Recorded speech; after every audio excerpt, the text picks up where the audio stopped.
Boa noite a todos que nos assistem, todo mundo que está conosco aí na internet. É uma alegria mais uma vez a gente estar junto. Graças a Deus e à tecnologia que ele permite, temos mais uma vez a oportunidade de nos reunirmos. É com grande alegria nos nossos corações que fazemos isso.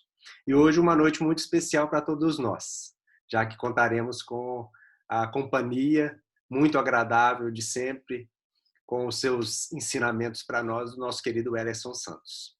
Para a gente iniciar as nossas atividades, separei aqui para as nossas reflexões iniciais uma leitura do livro Fonte Viva, a mensagem 127, intitulada Humanidade Real. Eis o homem, Pilatos, em João, capítulo 19, versículo 5. Nos diz Emmanuel: apresentando o Cristo à multidão, Pilatos não designava um triunfador terrestre, nem banquete, nem púrpura, nem aplauso, nem flores. Jesus achava-se diante da morte. Terminava uma semana de terríveis flagelações. Traído, não se rebelara. Preso, exercera a paciência. Humilhado, não se entregou a revides. Esquecido, não se confiou à revolta. Escarnecido, desculpara. Açoitado, olvidou a ofensa. Injustiçado, não se defendeu. Sentenciado ao martírio, soube perdoar. Crucificado, voltaria à convivência dos mesmos discípulos e dos mesmos beneficiários que o haviam abandonado, para soerguer-lhes a esperança. Mas, exibindo-o diante do povo, Pilatos não afirma: eis o condenado, eis a vítima.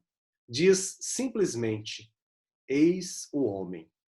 Aparentemente vencido, o mestre surgia em plena grandeza espiritual, revelando o mais alto padrão da dignidade humana. Rememorando, pois, semelhante passagem, recordemos que somente nas linhas morais do Cristo é que atingiremos a humanidade real. Muito bem. Então, para a gente começar, vou convidar todos para a gente se aquietar um pouco, deixar as nossas preocupações de lado. Quem quiser, depois já se prepare a água para que a gente possa realizar a fluidificação dela ao final, na prece final. E agora eu vou convidar em todos, então, para que a gente possa elevarmos juntos os nossos pensamentos ao alto e nos colocarmos em comunicação, em comunhão com o Cristo e com os anjos que o assessoram. Ó Senhor Jesus, Mestre incomparável, amigo incondicional de nossas vidas, aqui estamos mais uma vez, ó Mestre, reunidos em torno de Ti, nessa semana com tanto significado aos nossos corações, nessa semana grandiosa que representa a entrega que fazes da Tua mensagem de luz a todos nós. Neste instante, Senhor, envolvidos pelos eflúvios do Teu amor, lhe rogamos que esteja conosco uma vez mais, que nos abençoe, que nos envolva, que nos dilate o coração e a mente para recebermos as mensagens que estão reservadas para nós na noite de hoje. Que o Teu amor, Senhor, possa envolver a mente e o coração, em especial do nosso companheiro Ellerson, para que ele encontre as facilidades do raciocínio, que as palavras lhe fluam da boca, para que nos toque os sentimentos mais profundos. E assim, reflexionando acerca desse momento tão importante da tua passagem na Terra, possamos trazer esses ensinos para as nossas vidas e nos transformarmos também. Tu venceste a morte, nos mostra assim que somos imortais como tu, todos caminhando na direção do Pai. Certos assim da tua presença, do teu amparo que nunca nos faltou, lhe pedimos, Senhor, a permissão para iniciarmos as atividades da noite de hoje, na tua doce e santa paz. Que assim seja.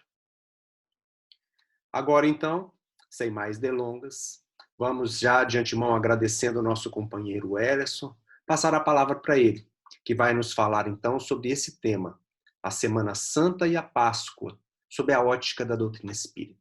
Muita luz. Ellison, a palavra é tua. Olá, André. Olá, amigos, internautas que nos acompanham nestes momentos de reflexão. Que Jesus possa nos abençoar, possa nos envolver em suas vibrações de paz, a fim de que possamos, juntamente com as páginas do seu Evangelho, viajar um pouco na história para refletirmos sobre nós mesmos. Tudo começou naquele domingo, quando Jesus fez a sua entrada triunfal em Jerusalém. O povo o aclamava com ramos de oliveiras nas mãos. Os apóstolos entusiasmados viam aquela cena, jogavam tapetes ao chão para que ele pudesse passar. O que ninguém podia perceber era que quem pisava nas oferendas era o jumentinho. Jesus estava sobre ele, de cabeça baixa, refletindo sobre tudo aquilo que estava acontecendo. Ao chegarem na grande praça de Jerusalém, especialmente Judas Iscariotes aguardava que Jesus pudesse fazer um grande discurso, conclamar a multidão, a revolução que todos desejavam que fosse feita, para que ele pudesse assentar-se no trono da glória e do poder. A Jesus silencia e decide ir para Betânia, ficando na casa de Marta, Maria e Lázaro. Ali ele iria permanecer durante toda aquela semana, em muitas meditações, reflexões, junto dos seus seguidores, até que na quinta-feira pela manhã, ele chama 2 de seus seguidores. Ele chama Simão Pedro e João para que eles pudessem preparar uma ceia para a comemoração da Páscoa. A Páscoa é uma festa eminentemente judaica que comemora a libertação do povo hebreu do jugo egípcio, quando eles relembram os 400 anos de escravidão, que é a libertação de Moisés, permanecendo 40 anos no deserto até entrarem na terra prometida. Somente mais tarde a Páscoa será incorporada à história do cristianismo com a ressurreição de Jesus. O fato é que quando os 2 seguidores foram convocados por Jesus a irem a Jerusalém para preparar aquele encontro, eles logo questionaram: mas Senhor, onde iremos fazer este encontro? Qual a casa irá abrir as suas portas para poder nos receber? E Jesus então lhes faz uma profecia. Logo que entrardes na cidade de Jerusalém, encontrarão à porta de entrada um homem, levando sobre a sua cabeça uma bilha de água. Seguiu até a casa em que ele vai entrar. Esta casa será a casa onde será realizada a nossa ceia. No andar superior, uma grande sala, preparei ali o nosso encontro. E confiantes, Simão Pedro e João, eles foram para Jerusalém. E de fato, quando eles chegaram à porta, eles viram essa cena. Jesus, na sua inteligência incomum, a sua sabedoria, a sua perspicácia, sabia que seria muito fácil eles visualizarem esse homem, porque naquela época, quem buscava água nas bilhas eram as mulheres e não os homens. Então, enxergar um homem carregando uma bilha sobre a cabeça seria muito fácil. E eis então que eles seguem sem o homem ver aquele que estava carregando a bilha. Ele adentra a casa de Maria, a de Jerusalém, uma viúva, mãe de Marcos, aquele que mais tarde vai ser um dos evangelistas. Na época desses acontecimentos, Marcos ainda era uma criança. E quando Simão Pedro e João falam com Maria de Jerusalém a respeito da proposta de Jesus, ela, sem pestanejar, abre as portas do seu lar para que aquele encontro pudesse ser preparado. E eles vão fazê-lo com muito carinho, com muita dedicação, a fim de que mais tarde todos pudessem estar ali reunidos, os 12 apóstolos e alguns poucos convidados. Já à noite, ali estavam todos aguardando a presença de Jesus, naquele encontro que ficará conhecido mais tarde como a última ceia. Seria uma noite de despedidas, sem que os apóstolos pudessem saber. Assentados em volta da mesa, nas grandes almofadas, e a mesa é o símbolo da amizade, da união, da convivência, da família, eles esperavam a chegada do Mestre dos Mestres. Quando, de repente, surge uma discussão antes da ceia iniciar-se.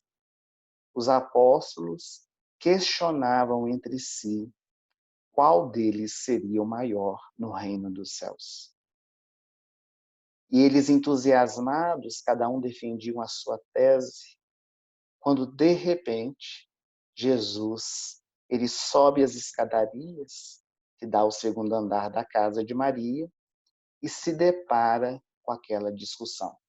Naquele exato momento, os apóstolos silenciam e Jesus, então, também em silêncio, vai trazer uma das mais grandiosas mensagens que nós temos no Evangelho de humildade.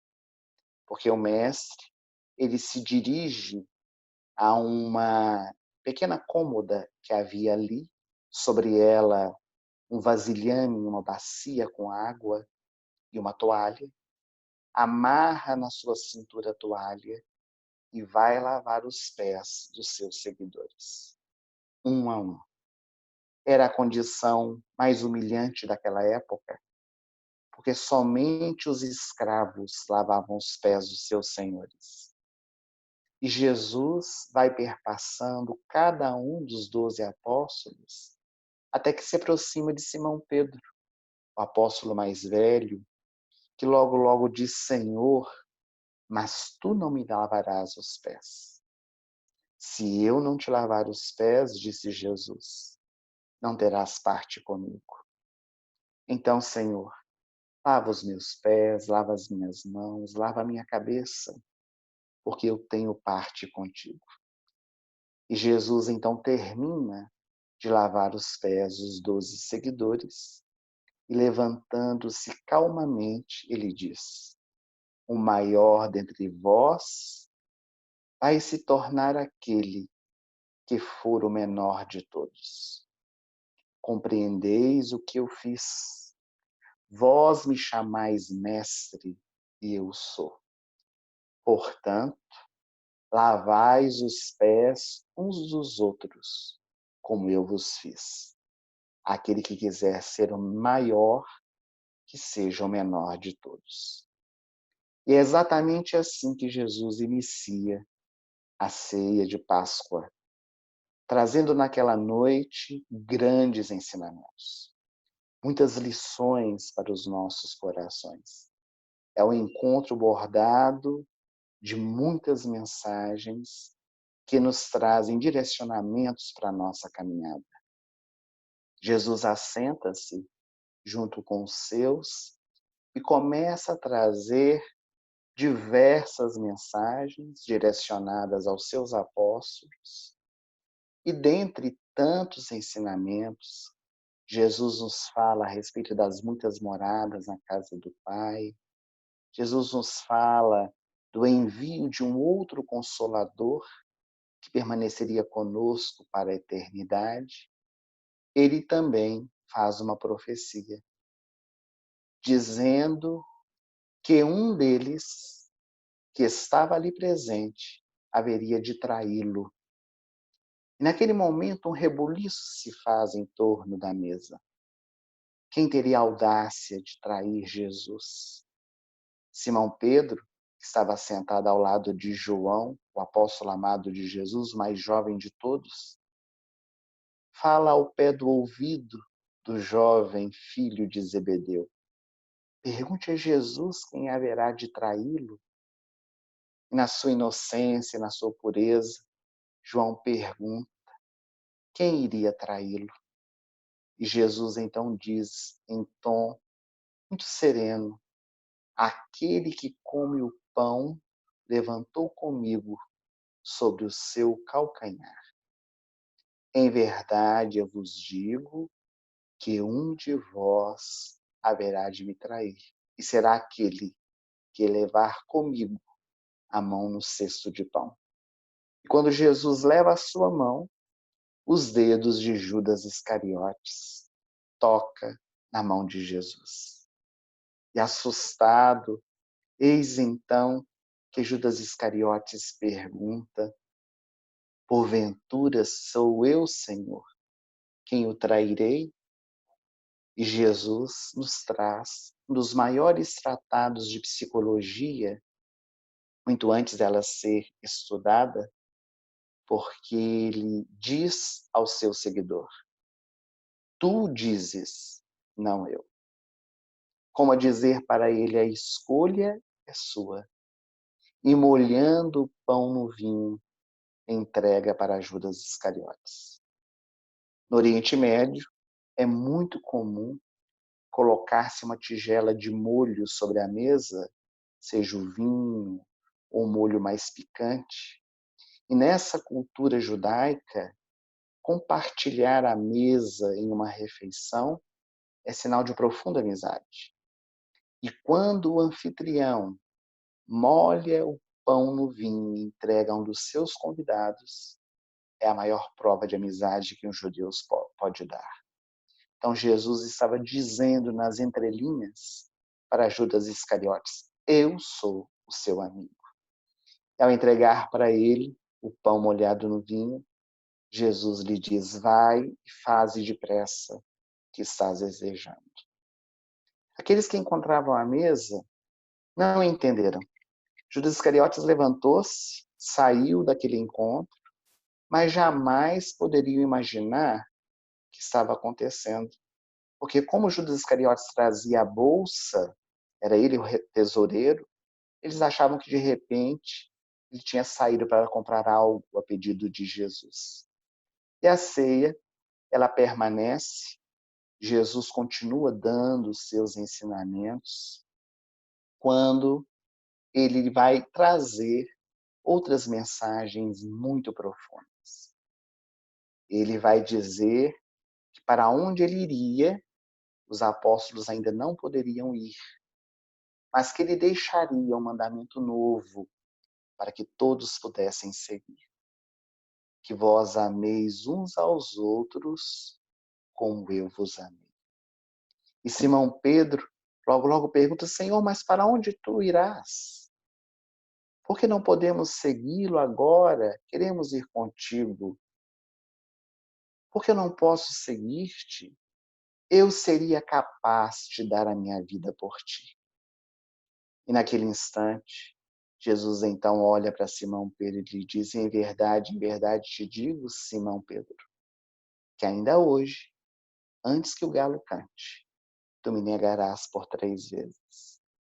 Simão Pedro ficou sem compreender, permaneceu em silêncio, e Tomé, tomando a palavra, ele então resolve continuar o questionamento de Simão Pedro: Senhor, mas nós não sabemos onde vais. Como podemos conhecer o caminho? E Jesus então diz a frase por nós muito conhecida: eu sou o caminho da verdade e da vida. Ninguém vem ao Pai senão por mim. Eu vos deixo a minha paz, eu vos dou a minha paz, mas não vou-la dou como o mundo a dá. Eu sou a verdadeira videira, meu pai é o agricultor. Eu sou a videira e vós sois os ramos. Ninguém tem maior amor do que aquele que dá a vida por seus amigos. Vós sois os meus amigos. Já não vos chamo servos, porque o servo não sabe o que o Senhor faz, mas os chamo amigos, porque tudo o que eu ouvi de meu Pai, eu vos dei a conhecer. E tomando uma taça de vinho, Jesus deu graças, disse: tomai e reparti entre vós. Tomou do pão, também deu graças, partiu, deu a eles, dizendo: este é o meu corpo que é dado por vós. Fazei isso sempre em minha memória. Mas eis que chegou a hora em que vos dispersareis, cada um para o seu lado, e me deixareis sozinho. Mas eu não estou sozinho, porque o Pai está comigo. No mundo tereis muitas tribulações, mas tende bom ânimo, porque eu venci o mundo. Logo após, Jesus fez uma prece fervorosa e começou a entoar os salmos. Aqueles salmos que foram cantados por Davi, o jovem tocador de cítara, pastor de ovelhas, que cantava para o rei Saul, o rei tresloucado, bipolar, que às vezes estava muito feliz, outras vezes em grande sofrimento. E Davi cantava para ele: o Senhor é meu pastor e nada me faltará. Eu sei que tu me sondas. E Jesus, ele começa a cantar juntamente com seus seguidores. Era uma noite de festa, era a festa da Páscoa. E logo depois, ele convida 3 dos seus seguidores para poder segui-lo. Jesus, quando ia em Jerusalém, ele tinha o hábito de visitar o Monte das Oliveiras, especialmente um local ali localizado, conhecido com o nome de Jardim do Getsêmani. Ali no Jardim de Getsêmani, Jesus buscava a oração, a meditação, o contato com o Pai. E ele escolhe Simão Pedro, João e Tiago Maior para poderem estar com ele. Eles saem, então, da casa de Maria de Jerusalém, que hoje é conhecido com o nome de Cenáculo, vão para o Monte das Oliveiras, ali no jardim, e no caminho, em silêncio, já havia caído a noite, já era início da madrugada. Ao chegar no local, Jesus pede para que eles pudessem vigiar e orar, para que eles pudessem estar atentos naquela hora derradeira em que ele tanto necessitava. E os apóstolos, os 3, dormem profundamente, no momento em que Jesus mais precisava deles. Eles são admoestados 2 vezes. Jesus os acorda. Será que não podeis nem por um minuto ficar ao meu lado? Mas eles dormem de novo. E quando eles dormem pela segunda vez, eis que vão acordar assustados com a presença de uma pequenina multidão, trazendo varapaus, achotes fumegantes nas mãos. À frente estava Judas Iscariotes, acompanhado dos soldados do Sinédrio. Judas Iscariotes, ao sair da ceia, ele foi à casa de Anás e Caifás, os sumos sacerdotes, para poder entregar Jesus por 30 moedas de prata, que na verdade não tinham nenhum significado econômico, porque 30 moedas de prata naquela época era o dinheiro utilizado para comprar um escravo. Para um homem que tinha ambições como Judas Iscariotes, que queria enriquecer, queria poder, não significava absolutamente nada 30 moedas de prata. Então, na verdade, Judas Iscariotes, ele não estava vendendo Jesus, e na sua concepção, nem mesmo traindo. Ele estava dando a grande oportunidade para que Jesus pudesse mostrar o seu poder diante dos homens. E então, quando Judas aproxima-se de Jesus, o mestre diz uma frase que também ficou imortalizada amigo, a que viestes? Segundo Emmanuel, pelas mãos abençoadas de Chico Xavier, era a última oportunidade que Jesus oferecia ao seu seguidor para que ele pudesse meditar a sua postura, o seu entendimento a respeito do Evangelho. E então ele se aproxima e beija a face de Jesus. Então o mestre lhe diz: com um beijo traz o Filho do Homem. O beijo, no solo judaico, não é símbolo de traição. Muito antes, pelo contrário. O beijo na face é símbolo de amizade. Os homens, eles têm o hábito de se beijarem como símbolo de cumplicidade, de amizade. Então, Judas Iscariotes estava dizendo para Jesus naquele instante: eu sou o seu amigo. Eu estou te dando a grande oportunidade da sua vida. E naquele instante em que essa cena ocorre, Tiago Maior e João correm com medo, Simão Pedro permanece ali sem saber o que fazer, e a única atitude que ele tem é de pegar a espada de um dos soldados do Sinédrio e cortar uma de suas orelhas. O soldado mau tem decepada a sua orelha. E naquele instante, Jesus, que não perde a oportunidade de trazer ensinamentos em todos os instantes das nossas vidas, ele leva a sua mão, mesmo amarrada a cordas, a orelha decepada de mal. Ele não restitui a orelha, como está colocado em muitos filmes, Jesus pegando a orelha no chão e colando a orelha.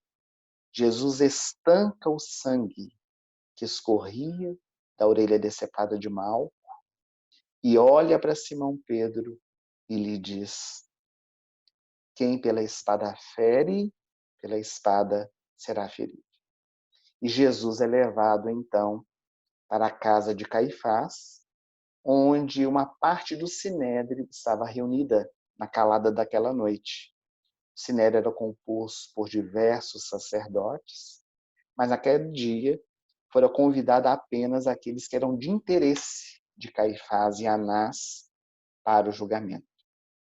E ali na casa de Caifás é feito o julgamento na calada daquela noite. Jesus é considerado culpado. E Simão Pedro, ele acompanha aquela multidão. Mas para que ele pudesse assistir o julgamento, sem correr riscos, ele envolve as suas vestimentas em trapos para não ser reconhecido. Mas a multidão sempre tem olhos de lince, e uma mulher que está ali pode reconhecê-lo. Grita em alta voz: este é um seguidor de Jesus, eu vi ao lado dele, eu nunca vi este homem. Muda de lugar, uma segunda pessoa também o reconhece, um homem que ali está: eu nunca vi esse homem, disse Simão Pedro novamente. E quando ele muda de lugar, por outra vez, e pela terceira vez alguém o reconhece, e ele nega Jesus, o galo canta. E quando o galo canta, ele chora amargamente. Ele reconhece a grandeza de Jesus. Ele percebe que Jesus lhe havia avisado antes daquele acontecimento. Ele sai dali em desespero. Jesus é amarrado a cordas e é descido para a prisão na casa de Caifás. O cubículo onde ele fica durante toda aquela noite, aguardando o dia amanhecer para ser levado ao pretório, a Fortaleza Antônia, onde deveria ser julgado por Pôncio Pilatos. Porque os judeus, eles faziam julgamentos, mas não tinham o direito de mandar matar, porque eram escravizados pelo povo romano. Quem dava ordens de morte era apenas o império. Como Pôncio Pilatos era o representante do imperador, era ele quem deveria decidir. E no outro dia, pela manhã, logo quando os primeiros raios de sol se levantam por detrás dos montes de Jerusalém, Jesus amarrado a cordas, como se fosse um grande ladrão, é levado para ser julgado. Nesse interim, enquanto todos esses acontecimentos se dão na madrugada de quinta para sexta-feira, eis então que João, o apóstolo amado de Jesus, ele corre a uma casa fora dos muros de Jerusalém para levar a notícia. Era ainda madrugada, ele batia insistentemente à porta de um casebre, quando uma mulher assustada atende a porta e João, chorando, diz: minha mãe, teu filho está preso. Era Maria, a mãe de Jesus, que estava hospedada em uma casa ali próxima de Jerusalém. E ela começa a chorar, levando a sua mão ao peito, pergunta a João o que teria feito Jesus para merecer aquela prisão. A incompreensão dos homens, minha mãe, que ainda não puderam entender a grandiosidade do Evangelho. Ela levanta-se com dificuldade daquele tamborete de madeira em que ela havia se assentado, com as pernas trêmulas. Busca no interior da casa o manto negro, joga sobre a sua cabeça e diz a João: me leve até o meu filho. Mas é noite, minha mãe, as estradas são perigosas, me leve até o meu filho. E é assim que ela é levada para a porta da casa de Caifás, aguardando o dia amanhecer.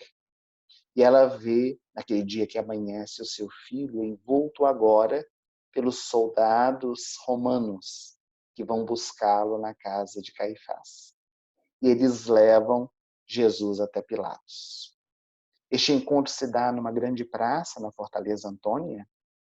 A multidão, embora fosse cedo, ali estava reunida para assistir o espetáculo de horror. Jesus está amarrado a cordas, com a sua túnica branca, os pés calçados pelas sandálias de couro. E quando Pilatos é chamado para entrar, para iniciar o julgamento, ele que havia sido advertido pela sua esposa Cláudia, antes de ele sair do palácio, que ela havia sonhado com aquele homem chamado Jesus durante toda a noite, que ele era inocente, que Pilatos não sujasse as suas mãos com aquele homem. Eis então que ele olha para Jesus, aquele carpinteiro, nazareno, um homem pobre. Que teria feito aquele homem para ser julgado, para ser levado ali? Rei dos judeus, mas que rei era aquele? E então ele pede uma entrevista com Jesus. Ele leva Jesus para uma sala ali próximo do local onde estava sendo o julgamento, para poder dialogar com o mestre. E então ele faz Pôncio Pilatos uma pergunta direta: tu és o rei dos judeus? Tu dizes, disse Jesus. Tu és ou não és o rei dos judeus? Perguntou de novo Pilatos. Meu reino não é deste mundo. Se eu fosse rei, os meus súditos não deixariam acontecer o que está acontecendo comigo. Pilatos diz para ele: mas eu tenho o poder de te libertar. Quem te deu o poder que tu tens é o meu Pai que está nos céus. Porque eu vim ao mundo para trazer à luz a verdade. E o que é a verdade? Perguntou Pilatos. E Jesus silencia. Pilatos não estava ainda pronto para poder compreender o que era a verdade. Então Pilatos volta com Jesus, manda levá-lo a Herodes, porque ele não iria condenar aquele homem. Herodes era um homem tresloucado, rei dos judeus daquela época. Aquela hora da manhã ainda estava bêbado. Quando Jesus é levado para ele manda de volta para Pilatos. Jesus parecia um objeto que era lançado de um lado para outro. E quando ele é trazido de volta para Pilatos, Pilatos, decidido que não ia absolutamente julgá-lo ou condená-lo, manda Jesus aos açoites. Era muito comum naquela época os prisioneiros serem açoitados pelos soldados romanos. Nós não podemos imaginar o que era o flagício daquela época. Era um chicote de couro velho curtido, onde na ponta era amarrado ossos de animais ou bolas pontiagudas de ferro, que quando batia na carne, abriam feridas vivas. Foram 70 chibatadas, 35 no dorso, 35 nas pernas de Jesus. Essa cena ela é muito marcante no filme Paixão de Cristo, onde o diretor Mel Gibson, inspirado talvez, ele traz a cena viva do que realmente aconteceu naquele dia. E ali diante da multidão que gritava, que zombava, Maria, amparada por João, assistindo aquela cena sem nada poder fazer, Jesus não dá um gemido de dor. E quando termina aquele espetáculo, os soldados não sabem como aquele homem está vivo, ensanguentado. Eles colocam na sua cabeça uma coroa de espinhos, retirada das genas, coloca sobre os seus ombros um manto vermelho, como a zombar, este é o rei dos judeus, e leva de volta para Pilatos. Quando Pilatos vê aquela cena, embora tentasse disfarçar o seu assombro, ele não podia se conter. Como é que aquele homem ainda estava vivo? E para a surpresa de Pilatos, o povo começa a gritar: crucifiquem-no, crucifiquem. Era a crucificação que o povo desejava ver. Foi naquele instante que Pilatos recordou-se que o povo judeu estava comemorando a Páscoa e que toda a Páscoa os romanos eles libertavam um judeu para poder justamente relembrar a libertação do povo hebreu do jugo egípcio. E ele resolve então decidir que o povo pudesse escolher qual seria aquele que seria liberto. Então manda buscar na prisão um dos mais perigosos, Barrabás, que estava sendo procurado desde há muito pelos soldados romanos, que o povo judeu temia, embora fosse judeu, Barrabás. Ele tinha certeza que o povo escolheria a libertação de Jesus, mas, para a surpresa dele, o povo grita: solte-nos, Barrabás. E é naquele instante que Barrabás é liberto e que Pôncio Pilatos lava as suas mãos. O povo já havia decidido. E ele diz em alta voz: eu não tenho parte com esse sangue inocente. Ele lava as suas mãos, uma baixela de prata, e manda então que tudo pudesse ser preparado para a crucificação. Pôncio Pilatos lava as suas mãos, mas não lava a sua consciência. Diz a história que ele torna-se um transtornado. Ele tem toque, transtorno obsessivo compulsivo, porque a partir daquele dia ele vai ver as suas mãos sujas de sangue a todo instante, vai lavá-las compulsivamente, até não suportar e mais tarde buscar o suicídio. O fato é que naquele dia, ainda na parte da manhã, Jesus é então condenado à crucificação e a levar a sua cruz até o Monte Gólgota, o Monte da Caveira, que ficava localizado naquela época fora dos muros de Jerusalém. Deveria caminhar por alguns quilômetros até chegar àquele local. E pelas suas estreitas de pedras largas de Jerusalém, Jesus vai fazer a chamada Via Crucis, ou Via Dolorosa, que é comemorada pela Igreja Católica Apostólica Romana na sexta-feira da Paixão, quando se recorda da crucificação de Jesus. Jesus vai levando a sua cruz, a multidão vociferando: tu és o rei dos judeus, liberta-te. solta a sua cruz, salva-te a ti mesmo. E Jesus, em silêncio, caminhava. Com dificuldade, é claro. As suas forças se esvaíam. O sol quente daquele dia, os soldados ao seu entorno com os chicotes na mão, a dar-lhes lambadas no dorso. E à medida que Jesus ia caminhando, a multidão se comprimindo, ali ao seu entorno estavam também as mulheres piedosas do Evangelho. Os homens, onde estavam eles? Onde estava Simão Pedro, o apóstolo mais velho? Onde estava Tomé, Filipe? Onde estava Tiago Maior, Tiago Menor, Bartolomeu? Onde estaria Zaqueu, que havia se convertido em Jericó? Onde estaria Bartimeu, o cego que Jesus curou na entrada daquela cidade? Ou ainda Natanael ben Elias, o paralítico de Cafarnaum? Onde estavam os homens?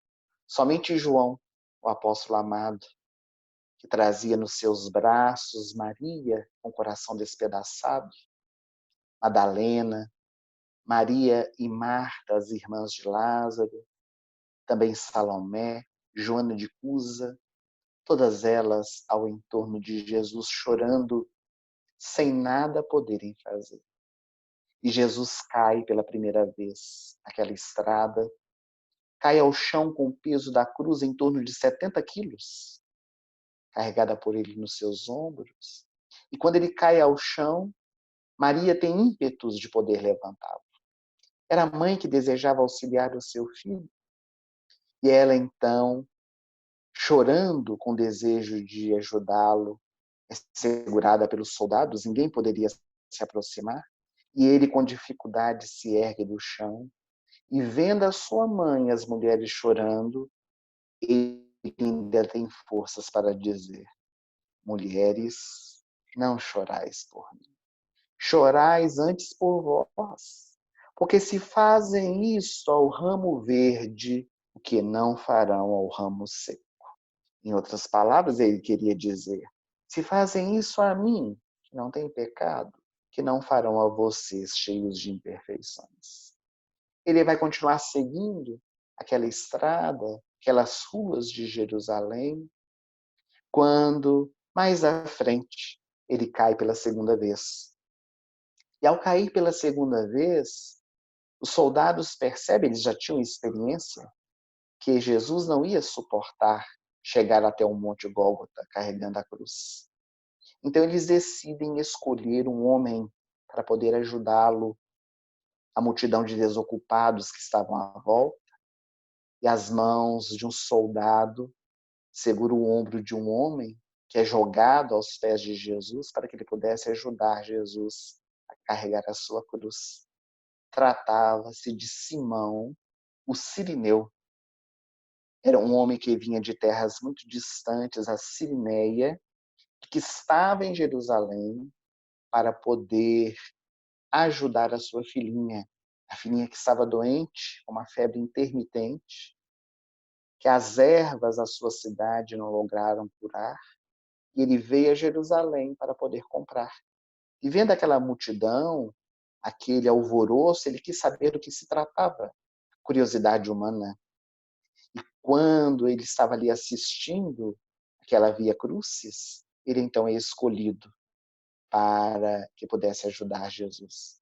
E quando ele dá o seu ombro para parar a cruz, para soerguer Jesus do chão, os olhos de Jesus se cruzam com os daquele homem. E Simão Cirineu sente algo que nunca havia sentido. Ele percebe que aquele que estava sendo condenado era um homem diferente. Ele sente uma vibração envolver o seu corpo, uma força excomunal lhe apresenta, que vem do íntimo da sua alma, e ele então ajuda Jesus a carregar a sua cruz, confiante de que estava fazendo o que era certo.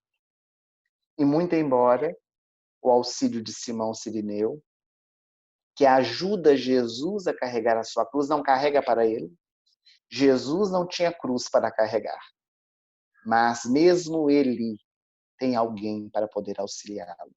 todos nós temos os sirineus na nossa vida. Aqueles que estão ao nosso lado, seja um familiar, seja um amigo, seja um benfeitor espiritual, que nos auxilia a passar pelas nossas experiências difíceis da vida.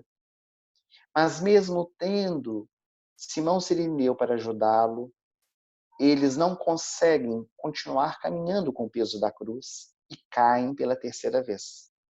E quando eles caem ao chão, naquele instante ninguém sabe explicar como, mas uma mulher consegue furar a guarda romana e ela ajoelha-se aos pés de Jesus, tira da sua cintura um linho branco e seca o rosto de Jesus.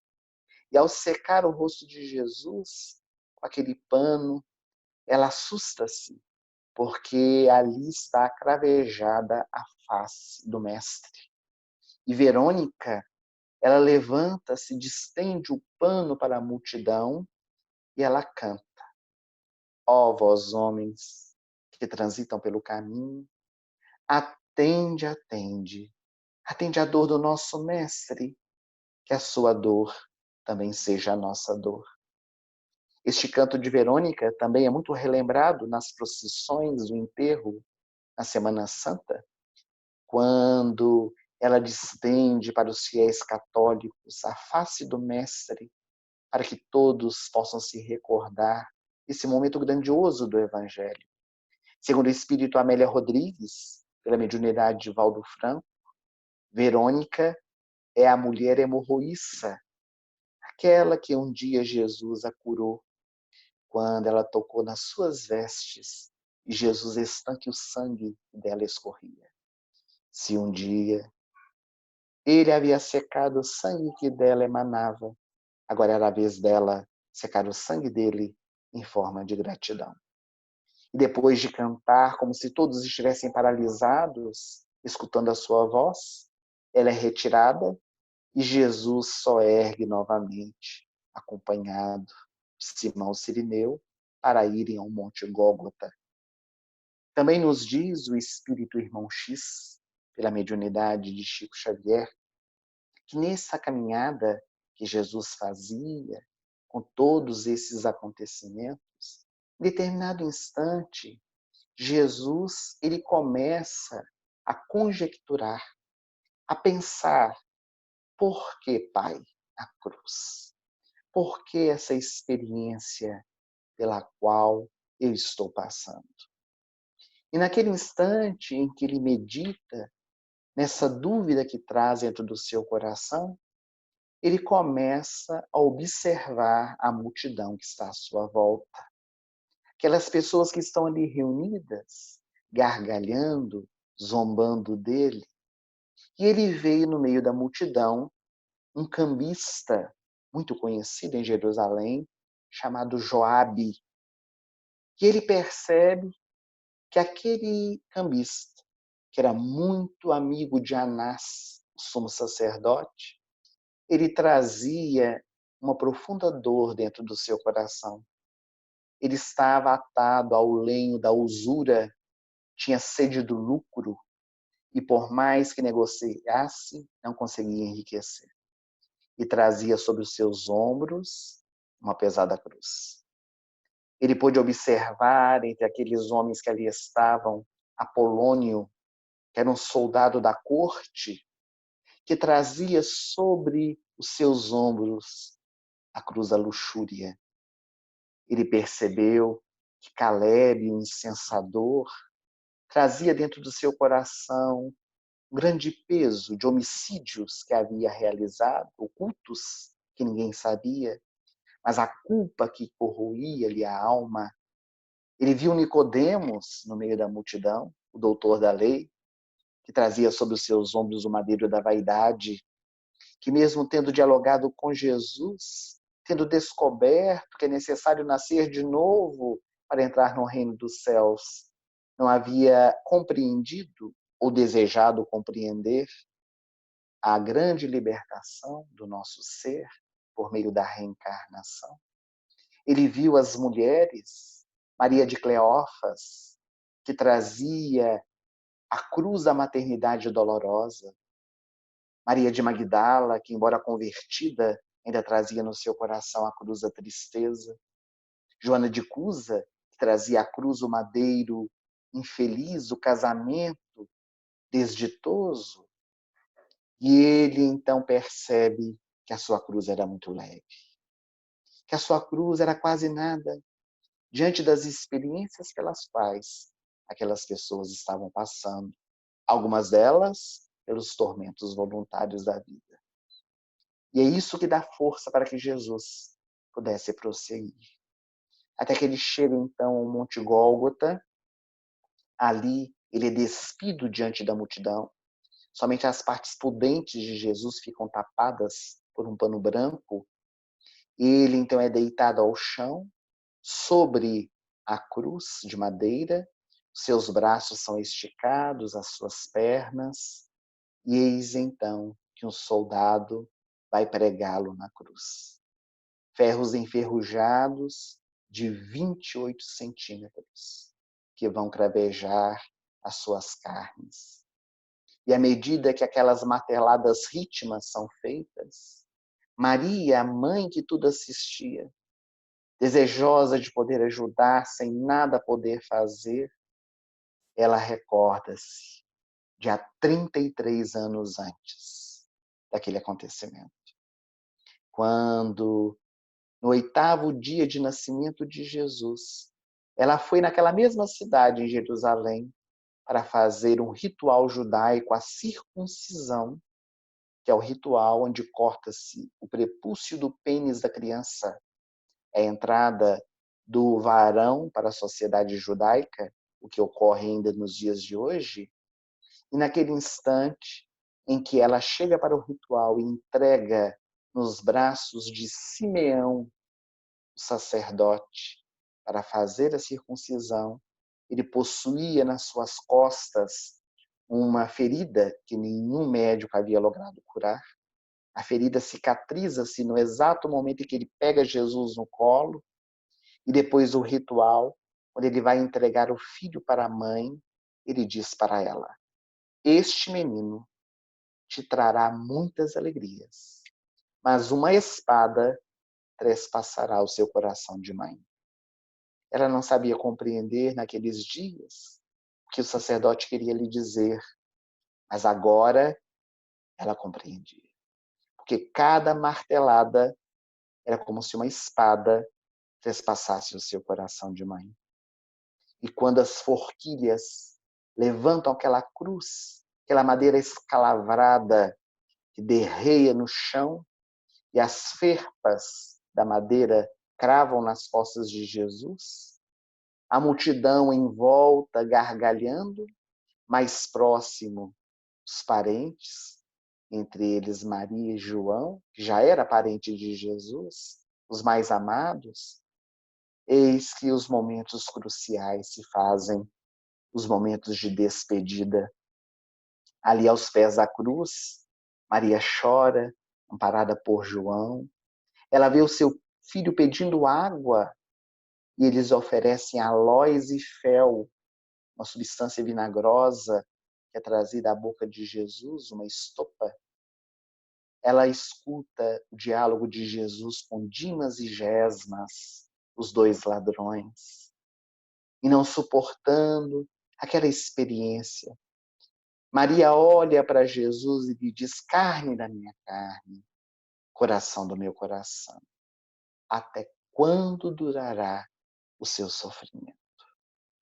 E Jesus então distende os olhos para ela com muita bondade e diz: mulher, eis aí o teu filho, filho, eis aí a tua mãe. E Jesus transforma a sua mãe Maria, a nossa mãe. É nesse instante que ele quebra os laços materiais, os laços consanguíneos, para poder demonstrar os laços do Espírito. E aquela tarde, por volta das 15 horas, quando Jesus dá o seu último suspiro, a tarde se faz noite. Há o grande tremor de terra, sem que ninguém pudesse explicar. Jesus ali de braços abertos, olhando para a multidão, Ele olha para aquelas pessoas que estão ali, procura pelos seus seguidores. Onde estavam seus apóstolos? No momento em que ele mais precisava. E é também o benfeitor espiritual irmão X, que vai nos narrar que do meio da multidão uma luz começa a brilhar e um espírito, um anjo desconhecido, aproxima-se de Jesus e lhe pergunta: o que desejas que eu faça? O meu pai me enviou para poder atendê-lo. E Jesus, balbuciando palavras que ninguém podia escutar, diz aquele anjo: se eu posso pedir qualquer coisa, eu peço para que socorra o meu amigo Judas, que acaba de suicidar-se. Judas Iscariotes havia suicidado. Percebendo que Jesus não fizera o que ele esperava, eis que então ele busca o Vale do Inom, que fica ao lado da casa de Caifás, um lugar ainda hoje desprezado pelo povo judeu, e ali ele dependura-se numa árvore, enforcando-se. O que mais pesa na contabilidade divina de Judas Iscariotes não é a sua traição, mas o seu suicídio.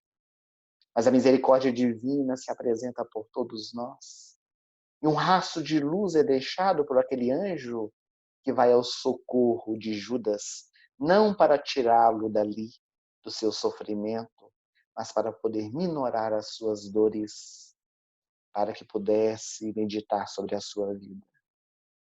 Naquele instante em que a luz desaparece, Jesus, ainda olhando para a multidão, ele nota que entre aquelas pessoas havia um outro espírito, um anjo das trevas, um anjo decaído, um espírito que olhava para Jesus e gargalhava.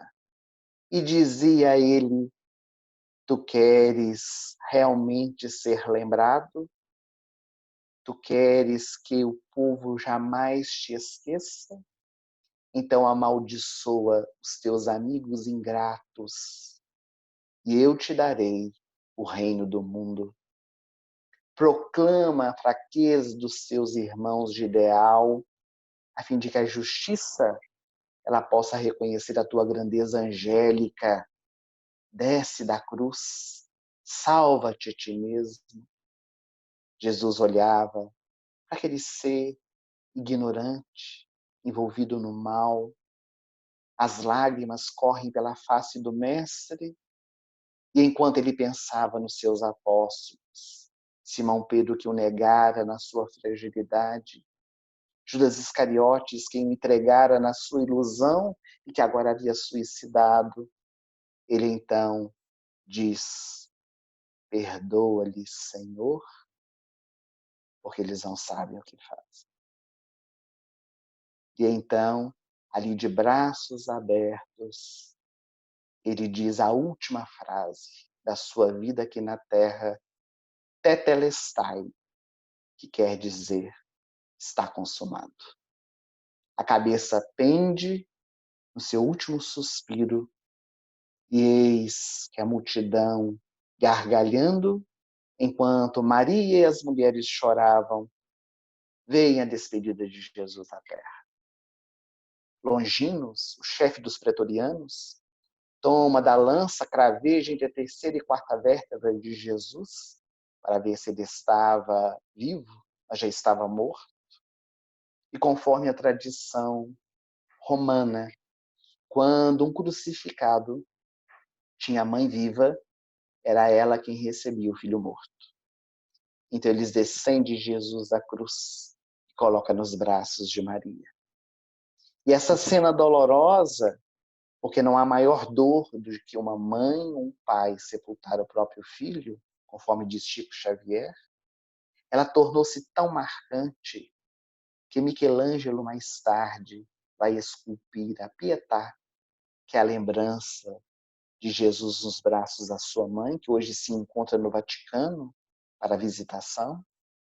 E eis então que Maria, com o filho nos braços, chorando, ela recorda-se que o Filho do Homem, mesmo morto, não tinha onde repousar a sua cabeça. Que as serpentes têm os seus covis, os pássaros têm os seus ninhos, mas o seu filho, onde ele seria sepultado? E é José de Arimateia que empresta o sepulcro para que Jesus pudesse ser colocado.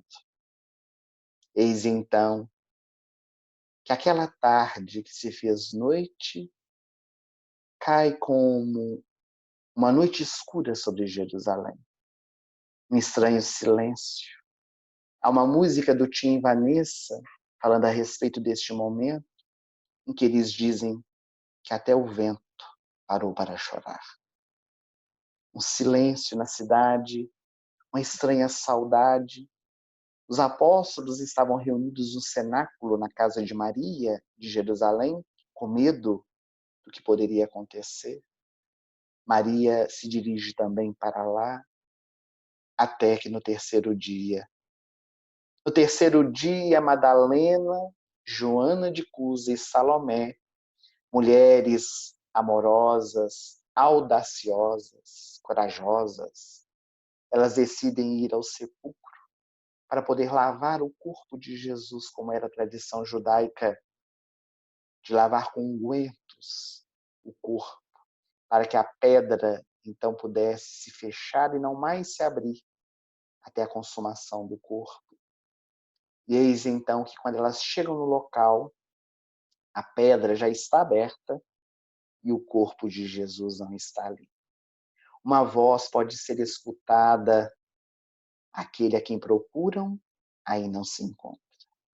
Ele ressurgiu dentre os mortos. Joana e Salomé saem correndo assustadas com medo. É Madalena quem permanece ali, ajoelhada ao chão, chorando. Que fizeram com o corpo de Jesus? Quem tiver a audácia de roubá-lo dali? E enquanto ela está nas suas divagações, ela vê entre os arbustos, ao lado do sepulcro, um homem, pensou que era o jardineiro, e quando ela vai perguntar qualquer coisa, ela percebe que era Jesus. Rabone, que quer dizer mestre, Maria. E ela levanta-se, abre seus braços para poder abraçar Jesus, e Jesus lhe diz: não me toques ainda, porque não fui à casa de meu pai. Mas vai e diga aos meus seguidores que desejo ver-lhes em Betânia, para que eu possa lhes falar. E da mesma forma que ele aparece a Madalena, ele desaparece aos seus olhos. Ela corre para a cidade, vai ao encontro dos seguidores de Jesus, chega esbaforida, entusiasmada, agora chorava de felicidade.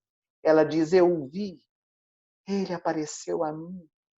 Ela foi a portadora da maior notícia que o mundo já poderia ter. E naquele instante de euforia, quando ela diz que havia visto Jesus, Maria, a mãe que estava ali, abraça a Madalena, chora com ela, quando uma voz rouquenha é escutada no fundo do salão. Tu pensas que nós vamos acreditar? Apareceu a ti. Ele poderia ter aparecido a tantos. A Simão Pedro, o velho pescador, a João, a quem ele tanto amava, ou mesmo a sua mãe, mas a ti. Ela baixou os olhos e disse: eu não sei porquê, mas foi a mim que ele apareceu. Pois eu não acredito, disse Tomé. Eu não acredito que Jesus lhe apareceu. Maria, chorando, a mãe: eu creio, minha filha, eu creio que ele te apareceu. Os 10 apóstolos foram para a cidade de Betânia, somente Tomé não foi, e com portas e janelas fechadas, Jesus lhes aparece. Mais tarde, Jesus vai aparecer também a Tomé, quando ele não esperava, e distende então seus braços, as suas mãos, e diz a ele: vem aqui e mete o teu dedo na minha chaga, porque bem-aventurado Tomé, aqueles que não viram e creram. Santo Agostinho vai dizer mais tarde, num dos seus sermões, que Tomé duvidou para que nós pudéssemos crer. E foi assim que Jesus, de vez em quando, aparecia aos seus seguidores para comprovar a imortalidade da alma, porque a maior prova que nós temos da vida depois da morte está em Jesus, que em espírito ele retorna para poder justamente nos trazer essa convicção que o corpo se acaba e vai acabar, mas o espírito vivifica, o espírito é imortal. Mas para nós finalizarmos a nossa participação neste dia de recordações, nós gostaríamos de lembrar um dos encontros de Jesus, depois da sua ressurreição, que toca profundamente o nosso coração. Foi o dia em que na cidade de Cafarnaum estava Simão Pedro, recostado no seu barco, pensativo em todos aqueles acontecimentos que haviam se dado, a culpa envolvendo o seu coração, por ele ter negado a Jesus, mesmo tendo sido avisado, quando ali na praia, Jesus lhe aparece. Jesus aparece a Simão Pedro, aproxima-se dele e lhe pergunta: Simão, filho de Barjonas, tu me amas? Eu te amo, Senhor, com todas as forças do meu coração. Então apacenta as minhas ovelhas. Simão Pedro, tu me amas? Eu amo, Senhor, com todas as forças do meu ser. Então apacenta os meus cordeiros. Tu me amas, Simão Pedro? Ó Senhor, tu que tudo sabes, que tudo vês, tu sabes que eu te amo. Jesus então só ergue Simão Pedro do chão, onde ele se encontrava, e lhe diz então: apacenta as minhas ovelhas e os meus cordeiros, porque quando tu eras jovem, tu andavas por onde querias. Mas agora que tu te tornas velho, tu andarás por onde o meu Pai te enviar. A sua despedida aqui da terra se fará naquele dia em Jerusalém, depois dos 50 dias de ressurreição, quando ele aparecia aqui e ali para os seus seguidores, há uma pequenina multidão no Monte das Oliveiras, aos 500 da Galileia, onde os apóstolos estavam presentes. No alto do Monte das Oliveiras, Jesus brilhando em luz, ele faz o seu último discurso. Um convite, na verdade, a todos nós, os seus seguidores: ide e pregai. Levai a minha mensagem a todos os povos e onde se fizer necessário. Neste dia, pois, em que nós rememoramos algumas passagens da vida de Jesus, podendo meditar sobre a Semana Santa e a Páscoa à luz da doutrina espírita, que nós possamos relembrar o Mestre, não crucificado, porque Jesus, aliás, a doutrina espírita descrucificou Jesus. A doutrina espírita tirou-o da cruz para colocá-lo dentro do nosso coração. Jesus não vai voltar, porque na verdade ele nunca se foi. É o governador espiritual do nosso planeta. É ele quem tem nos tutelado como um bom pastor a nos conduzir, as ovelhas tresmalhadas do seu rebanho, para junto do Pai. Desejosos estamos que essas vibrações de paz, de harmonia, possam envolver os nossos corações, a todos que nos escutam neste dia, desejosos que possamos nos fortalecer nestes dias em que estamos em casa, junto dos nossos familiares, junto dos nossos amigos, conosco mesmo, caso moremos sozinhos, para a interiorização, para meditarmos sobre a nossa vida, aproveitando as oportunidades que Deus nos oferece. Muito obrigado e até uma breve oportunidade, se Deus quiser.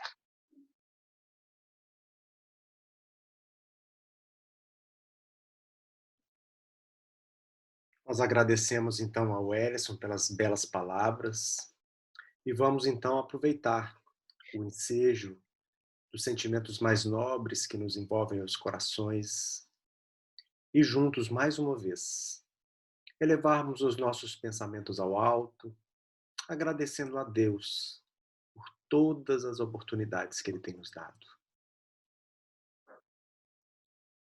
Ó Senhor, Deus de amor e de bondade, não temos palavras, Senhor, para lhe agradecer por tantas dádivas que tem nos colocado à disposição desde sempre.